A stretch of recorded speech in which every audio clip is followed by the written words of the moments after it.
सैयद शकील हमारे सहयोगी इस खबर पर बातचीत करने के लिए सीधे जुड़ रहे हैं। सैयद शकील, अब क्या कार्रवाई की मांग, चूंकि आपने रामजी लाल सुमन से बातचीत भी की, वो क्या कार्रवाई की मांग चाहते हैं और इस घटना के पीछे वो सरकार की मंशा पर भी सवाल उठा रहे हैं। देखिए, मैं आपको बता दूं, पहले भी जब उनके घर पर हमला हुआ सांसद रामजी सुमन पे, तो उन्होंने इस पर भी यही बोला कि सरकार की नाकामी है, सरकार की जो कानून व्यवस्था है वो हो चुकी है, यही वजह है कि उनके घर पर हमला हुआ। हमलावर गिरफ्तार किए गए, उनको छोड़ दिया गया। इस पर भी समाजवादी पार्टी के तमाम नेताओं ने सवाल खड़े किए। आज जब अखिलेश यादव ने ये सीधा बोला है कि ये सांसद पर हमला नहीं, पीडीए के पूरे पीडीए परिवार पर हमला है, और लगातार जिस तरह से बुलडोजर एक्शन पर सवालिया निशान खड़े किए हैं, तो इस समय सांसद रामजी लाल सुमन, पीडीए और समाजवादी पार्टी के जितने बड़े नेता हैं वो सीधे सरकार को घेरने का काम कर रहे हैं। क्योंकि जिस तरह से रामजी लाल सुमन बुलंदशहर जा रहे थे, अलीगढ़ के अंदर उन पर हमला हुआ, उनकी गाड़ी को जो है रोकने का प्रयास किया गया, काले झंडे दिखाए गए, उनकी गाड़ी पर तेल फेंका गया। उसके बाद टायर का एक ढेर था, टायर एक के बाद एक टायर फेंके गए, जिससे गाड़ियां आपस में टकराई और कई गाड़ियां क्षतिग्रस्त हो गई। इसमें जो है कई गाड़ियों के शीशे भी टूटे हैं। जिसके बाद रामजी लाल सुमन हमले के बाद जब आगरा आए, तो सबसे पहले वो अपने परिवार से मिलने अंदर अपने परिवार से मिले, उसके बाद तो मीडिया से मुखातिब हुए। मीडिया से मुखातिब होते हुए उन्होंने साफ तौर पर यही बोला है कि इस समय सरकार लगातार शकील, आपके पीछे कार्यकर्ता भी है, नेता भी हैं, अगर आप उनसे बातचीत करने का प्रयास करें, अगर वो कुछ रिएक्शन दे कि उन्हें क्या लगता है, कार्यकर्ता क्या कहते हैं, नेता क्या कहते हैं? जी, मैं बिल्कुल बात करने की कोशिश करूंगा। यहाँ पर जो है समाजवादी पार्टी के जो तमाम कार्यकर्ता हैं उनसे हम बात करेंगे और इस हमले को लेकर जानना चाहेंगे, इस हमले को लेकर क्या कुछ उनके मन में। सबसे पहले आपसे जानना चाहेंगे, जिस तरह से ये हमला हुआ, क्या कुछ कहना चाहेंगे? ये लोग सरकार के द्वारा समाजवादी पार्टी के राष्ट्रीय महासचिव, राज्यसभा सांसद श्री रामजी सुमन के ऊपर कार्रवाई पूरा करने की साजिश है और उन्हीं के द्वारा कराया, उन्हीं की गुंडे द्वारा कराया।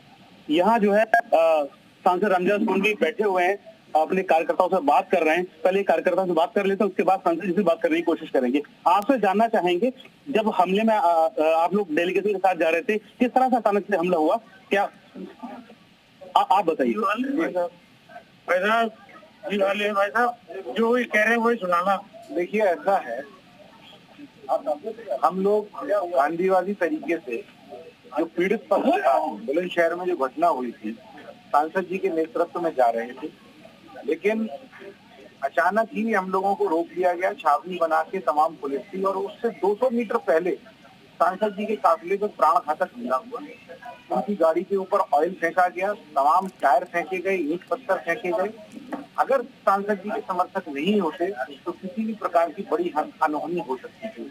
हमें तो अब ये लगता है कि सांसद जी की अनुपस्थिति में पहले उनके घर पे हमला, उसके बाद यहाँ 12 तारीख को तलवार, नंगी तलवारें, अवैध हथियारों का लहराना और तमाम तरीके के ये जो तथ्य हो रहे हैं, लगातार दलितों के खिलाफ घटनाएं हो रही हैं, हमें तो ऐसा लगता है कि प्रदेश में पीडीए वर्ग के लोगों का रहना मुश्किल हो गया। सांसद जी मौजूद हैं, उनसे बात करने की कोशिश करेंगे। सांसद जी, क्या कुछ कहना चाहेंगे? एक बार पहले भी हमला हुआ, एक बार फिर दोबारा हमला हुआ है।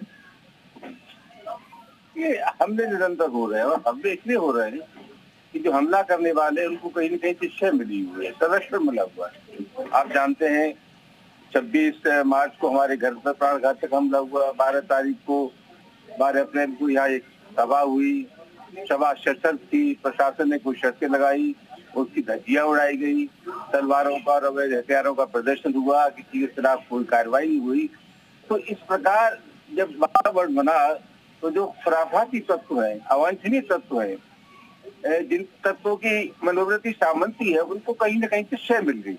अगर कहीं प्रभावी कार्रवाई हो जाती तो उनकी हिम्मत नहीं बढ़ती। शकील, पूछेगा सांसद रामजी लाल सुमन से कि वो किस तरह की कार्रवाई चाहते हैं। जानकारी थी, उनके पास खुफिया तंत्र था और गवाना टोल प्लाजा से पे हमें रोक लिया गया। बहुत बड़ी संख्या में लोग थे, वहां नहीं जाने दिया और उससे पहले 250-300 मीटर अलीगढ़ की तरफ कुछ लोग वहाँ जमाते, तथाकथित कड़ी सेना वगैरह के लोग जमाते। आप ये जानना चाहेंगे कि ये जो हमला हुआ है, हमलावर आपके इतने नजदीक तक पहुंच गए, इस हमले को लेकर आप किस तरह की कार्रवाई चाहते हैं?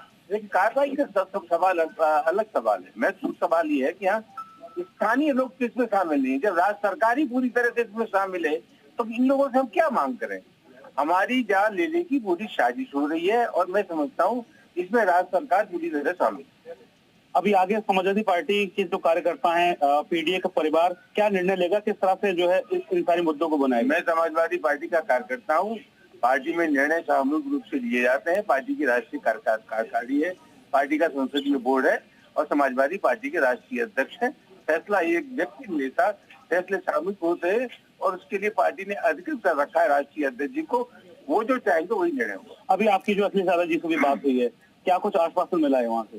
पार्टी अध्यक्ष चिंतित थे जितना बदला हुआ, ट्वीट किया, मुझसे बस उसकी जानकारी उन्होंने मांगी। मैं उनको धन्यवाद देता हूँ कि बहुत सचेत है इन सब चीजों पर और वो खुद स्वीकार करते हैं कि राज्य सरकार का उन लोगों को संरक्षण प्राप्त है।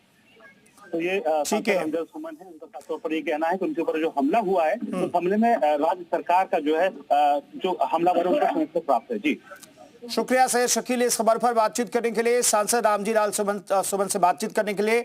तो सांसद रामजी लाल सुमन कह रहे हैं कि सुनियोजित तरीके से साजिशें रची जा रही है और ये कार्यकर्ता सीधे तौर पर इन्वॉल्व है, लेकिन इसके पीछे कोई और है। तो बड़ा शक जो है वो जाहिर कर रहे हैं। फिलहाल